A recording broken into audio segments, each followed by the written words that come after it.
उत्तर प्रदेश के एक छोटे से गांव का नाम था भैरव नगर। ये गांव बाहर से बिल्कुल सामान्य लगता था।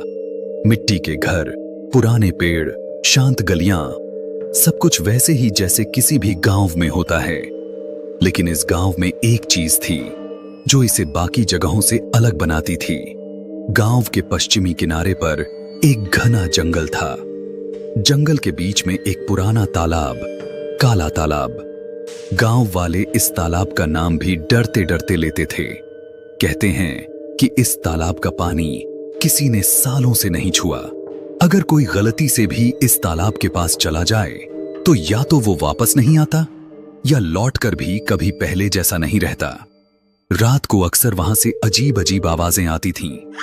औरतों की रोने की चीखें, बच्चों के हंसने की आवाजें, और कभी कभी ऐसा लगता जैसे कोई आपका नाम लेकर बुला रहा हो। गांव के लोग इस तालाब को शापित मानते थे। कहा जाता है कि 100 साल पहले इस तालाब में किसी को जिंदा गाड़ दिया गया था। लेकिन यह बात सिर्फ बुजुर्गों तक सीमित थी। आज के युवा इसे बस एक कहानी समझते थे। गांव का एक युवक था, अजय। शहर में पढ़ा लिखा, स्मार्ट और थोड़ा अकड़ू। उसे गांव वालों की ये सारी कहानियां झूठ लगती थीं। उसे लगता था कि ये सब अंधविश्वास हैं। एक दिन उसके दोस्तों ने उसे चिढ़ाते हुए कहा, अरे अजय, तू कहता है तालाब में कुछ नहीं है, तो आज रात वहां जाकर दिखा। अकेले जाकर, हिम्मत है तो। अजय हंसा, ठीक है, मैं जाता हूं, दिखाऊंगा तुम्हें कि डर जैसी कोई चीज नहीं होती। रात का समय था। गांव में बिजली नहीं थी। आसमान पर बादल छाए थे। पूरा गांव अंधेरे में डूबा हुआ था। अजय ने अपने मोबाइल की टॉर्च ऑन की, जेब में चाकू रखा और जंगल की तरफ निकल पड़ा। जैसे ही वो जंगल में घुसा, हवा का एक ठंडा झोंका उसके चेहरे से टकराया। पेड़ों के बीच सरसराहट हो रही थी, लेकिन हवा में एक अजीब सी गंध भी थी, कुछ गीले मिट्टी जैसी और खून जैसी। अजय ने ध्यान नहीं दिया। वो आगे बढ़ता गया। जैसे जैसे वो तालाब के करीब पहुंचता गया, माहौल और भी डरावना होता गया। जंगल में हर तरफ सन्नाटा था, लेकिन उस सन्नाटे के बीच उसे लगा जैसे कोई उसके पीछे चल रहा हो। उसने पीछे मुड़कर देखा। अंधेरा, कोई नहीं। थोड़ी देर बाद वो तालाब तक पहुंच गया। काले पानी से भरा हुआ तालाब, जिसके चारों ओर खंडहर बने हुए थे। मंदिर की टूटी घंटी हवा में हल्की सी हिल रही थी।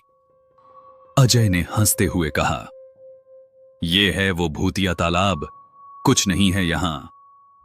वो झुककर तालाब के पानी में पत्थर फेंकने ही वाला था कि उसने देखा, उसका प्रतिबिंब पानी में कुछ अजीब लग रहा था। उसने ध्यान से देखा। उसका चेहरा धीरे धीरे बदल रहा था। उसकी जगह पानी में किसी और का चेहरा दिखाई दे रहा था। एक औरत का चेहरा, जिसकी आंखें लाल चमक रही थीं। अजय घबरा गया। उसने पीछे हटने की कोशिश की। तभी अचानक पानी से एक ठंडा हाथ निकलकर उसकी कलाई पकड़ लिया। उसका दिल जोर जोर से धड़कने लगा। तभी एक ठंडी आवाज उसके कान के पास आई, तू क्यों आया यहां? तुझे नहीं आना चाहिए था। अजय डर के मारे पीछे हटने लगा, लेकिन पानी से वो औरत निकल आई। सफेद साड़ी में लिपटी, लंबे गीले बाल, आधा सड़ा हुआ चेहरा, उसकी आंखें लाल जैसे जलते अंगारे।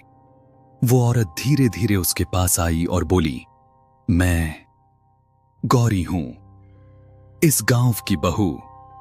100 साल पहले गांव वालों ने मुझे डायन कहकर इस तालाब में जिंदा फेंक दिया था।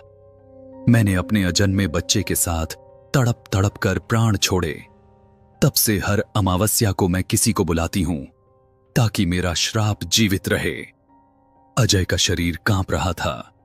उसने खुद को छुड़ाने की कोशिश की, लेकिन गौरी ने उसका हाथ कसकर पकड़ लिया। तू भी मेरे साथ चलेगा, हमेशा के लिए। तालाब के पानी से अजीब अजीब बुलबुले उठने लगे। हवा अचानक ठंडी हो गई। अजय चीखने लगा, बचाओ, कोई तो बचाओ। लेकिन जंगल सुनसान था। गौरी ने उसका हाथ खींचा और अजय तालाब के अंदर खिंचता चला गया। उसकी चीखें धीरे धीरे पानी में डूब गईं। अगली सुबह गांव वालों को तालाब के किनारे अजय का टूटा हुआ मोबाइल और एक जूता मिला, लेकिन अजय कहीं नहीं था।